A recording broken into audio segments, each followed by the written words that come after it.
Hey everyone, this is Adrienne Lopez, Integrative Awareness Coach, and I wanted to stop by to share with you some themes that have been emerging as I'm in the process of developing a new mini course called The Power of Self-Awareness. And the reason why I'm making this course is because, our sense of self really determines who we believe we are in the world and what we get to do and how we get to be and what we get to have. And so it's really a foundation of the entirety of our life. And so today I wanted to talk to you about some conundrums around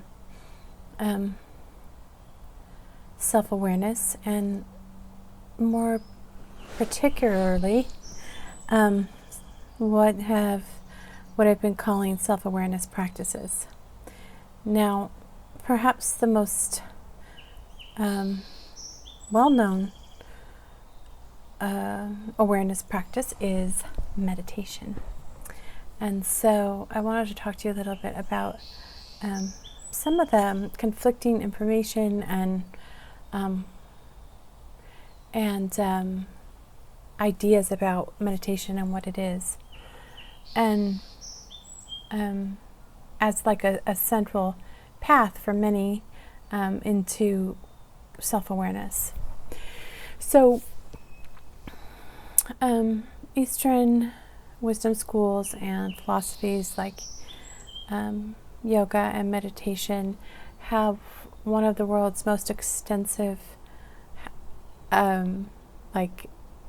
information base on what it is, what human awareness is, and the power of it, and understanding it, and how to fully claim it. And these schools are some of the oldest earth schools that we have on the planet. And so what was this attraction and this focus on consciousness and awareness that a lot of times gets relegated to being spiritual? And I think this is one of the most misleading, sorry, I just want to quiet my phone here, misleading categorizations that we have, because consciousness and self-awareness isn't necessarily spiritual. It's our human birthright. It's who we are. And so this, rightfully so, right? The allure of Eastern traditions for many Westerners have pulled people to study yogic practices and meditative practices. And in fact, if you go online and Google meditation, you'll find thousands of different approaches to meditation and spiritual practices being taught across different types of traditions. So there is an infinite amount of information on meditation.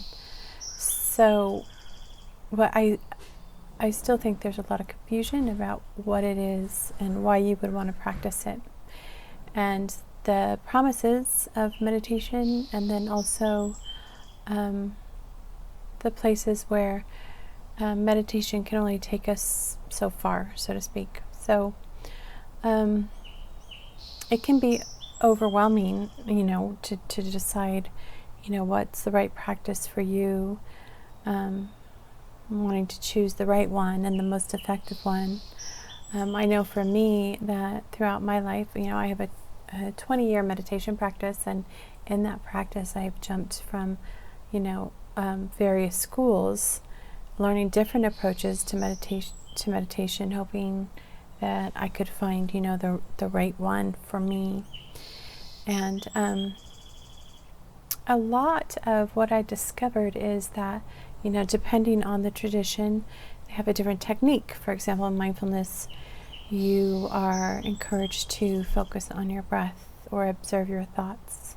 And then, say in a yogic tradition, you have maybe a chanting of a mantra, or gazing into the flame of a candle, or visualizing, a sacred image of some type. But really, what all these techniques have in common is that all of them are a path to an awakened or a realization of the nature of consciousness. So it's not really the techniques that are of interest, really, although, each tradition has their own.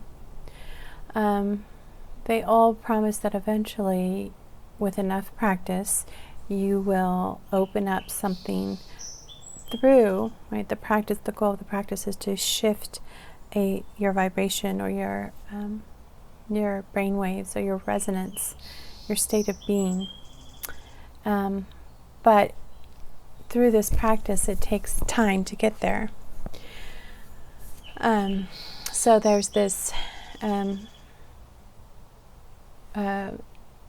assumption that with, more practice, more time spent, the closer you'll get there someday. But this always confused me, because whatever school of meditation I studied, depending on the technique, often, each tradition swears its techniques are the only path to spiritual realization.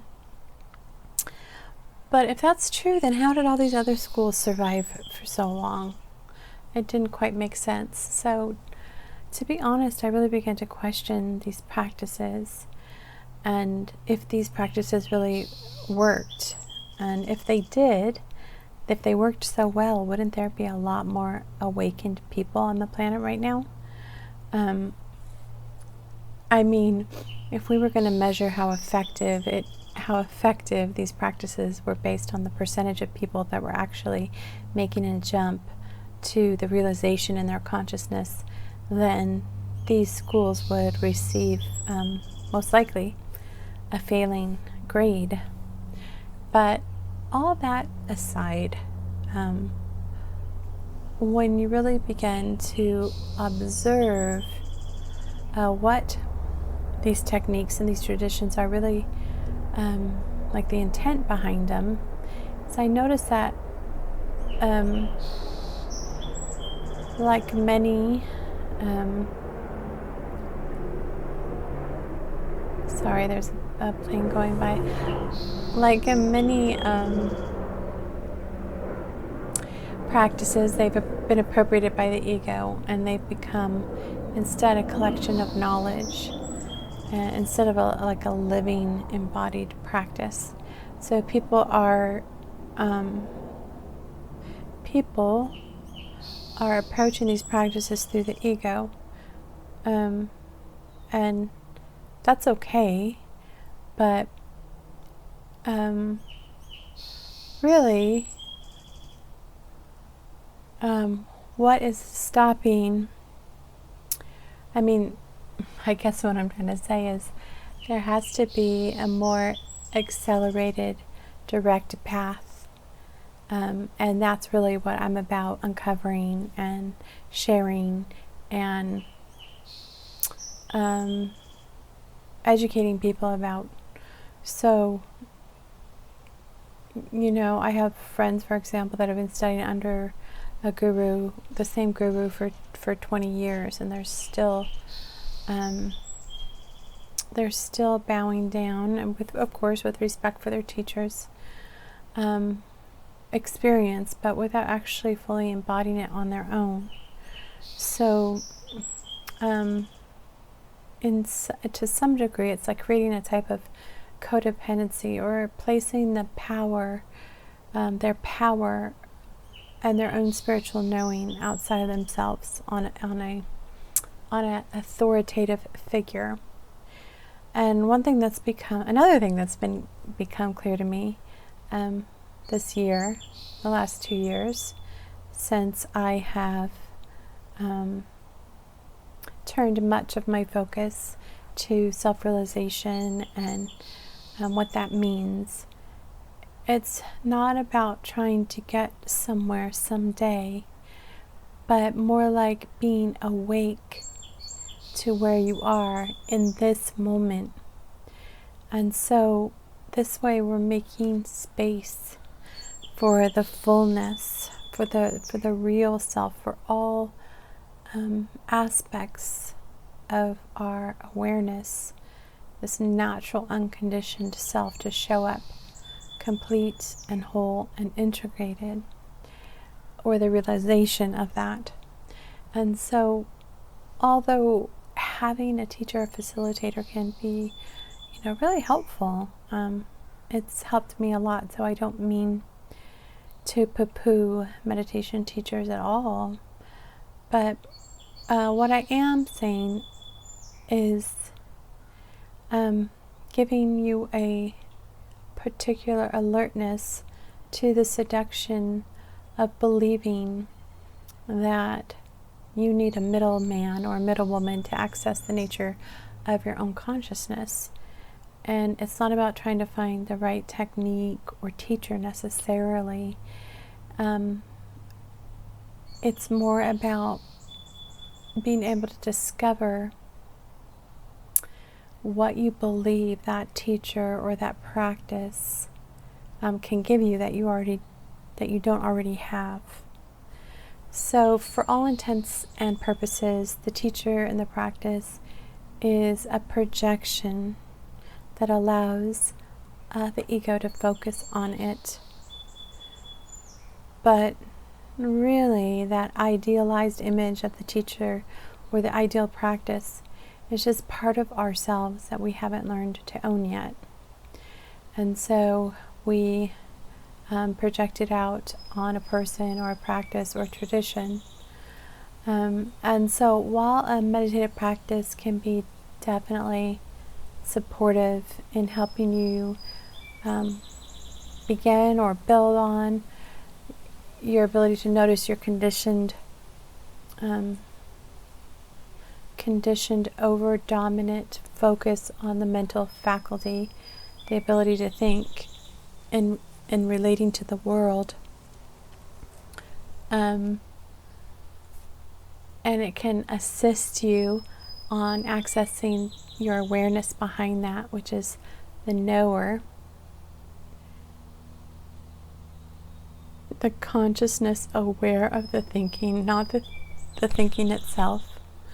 You are by no means required to have a formal daily sitting practice. As long as you commit to having a practice of being awake. And that really is a sense of realizing that you are the knower that has a case of mistaken identity because you think you are what you know. And so this construction of the ego is a very small part of who we are. And when we begin to notice our mind, its thoughts, its constant activity, that we've learned to reduce ourselves to that through identification, that the series of thoughts and beliefs and ideas and judgments that are parading across the stage of our mind have ended up taking up the whole screen of our awareness and our attention. But in reality, they're only a social production, a mentally created self, a sort of overlay onto consciousness itself that doesn't actually remember what it is. So in other words, really what self-realization is to me is identifying this programmed conditioned sense of self that thinks consciousness is only as big as the confines of ego. And this belief is kind of like the idea that, that the world is flat, and if you go over the edge, you're going to fall off. And so the ego believes anything outside of itself doesn't exist, or it's going to fall off the edge of the world, when in actuality we are actually going to fall into the fullness of our being. And so really what meditation offers people is a space to begin to decondition their thinking mind and to begin to inquire into the nature of consciousness itself.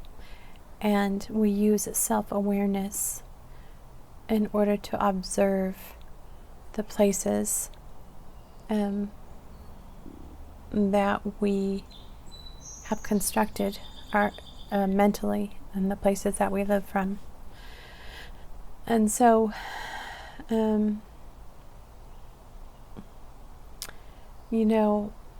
I still do often I do sitting practice, not every day. A lot of what's happened is this point in evolution of humanity is that we can't afford to sit in meditation only. We have to realize that form of self-realization was created, mostly before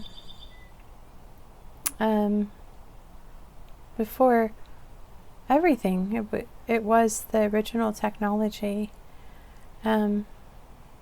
of humanity, and we got so good at creating things,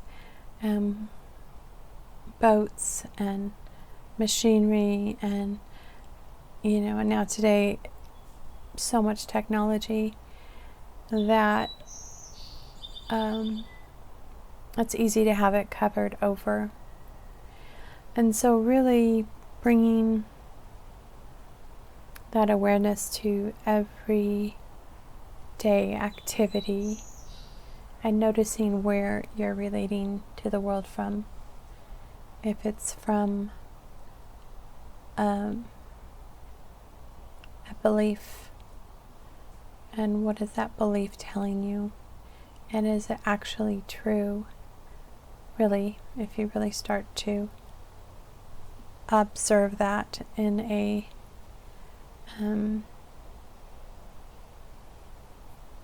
absolute sense, we kind of wrestle ourselves into the corner and kind of get stuck there. So anyhow, I just wanted to share these ideas with you today about meditation and my recent reflection on the practice of meditation, and really not getting caught up in necessarily the techniques or the teacher, but in the practice of being present to our mental faculty, and then pulling the lens out from that through observing and beginning to inquire, as basic with the question, like, who am I? Am I this thought or this opinion or this judgment?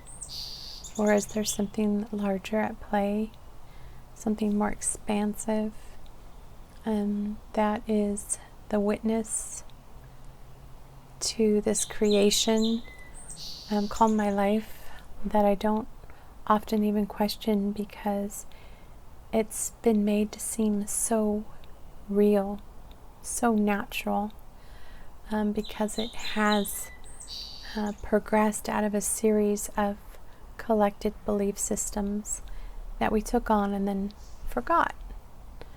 But now they have their own momentum, And so they seem to be a natural reflection of reality instead of a reality that we constructed based on the ego's need to explain and give a reason for things. So I think I'll stop there. Thanks for stopping by. I hope you found something of value for yourself today. Something to ponder, something to spark your practice or your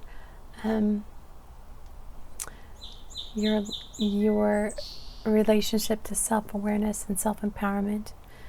And if you stop by, say hi. I'll leave an emoji in the comments. Let me know you were here. If you have any questions or comments, I'd love to hear them. If you leave them in the box, I always am interested to check them out. So hope you guys are all having a wonderful Memorial Day. Speaking of memories. And until next time, please remember what a valuable treasure you are. Bye for now.